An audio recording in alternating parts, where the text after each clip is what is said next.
আমি নিয়ে এসেছি ড্রাই বিফ, যেটা কেরালার সবথেকে সেরা। আপনি দেখলে যে আমরা সুন্দর করে স্লাইস করে কাটার পর হলুদ, মরিচ, জিরা গুঁড়া দিয়ে, লবণ দিয়ে, ভালো করে পানি দিয়ে মিক্স আপ করার পর এটাকে আমরা সিদ্ধ করতে দিব। যখন সিদ্ধটা হয়ে যাবে, সিদ্ধ হওয়ার পর আমরা মাংসটা তুলে নিব এবং ওই মাংসের ঝোলটা রেখে দিব।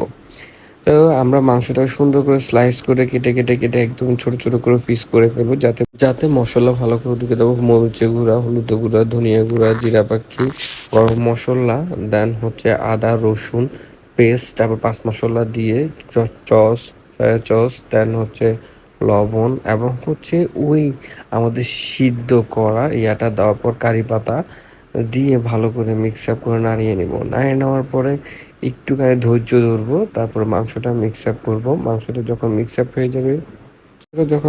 হয়ে যাবে দেন আমরা ফ্রাই প্যানে দিয়ে মাংসটাকে আস্তে আস্তে করে ফ্রাই করে নিব। ফ্রাই করে তারপর আপনি মাংসটা খেয়ে দেখবেন, উফ কি যে সুস্বাদু!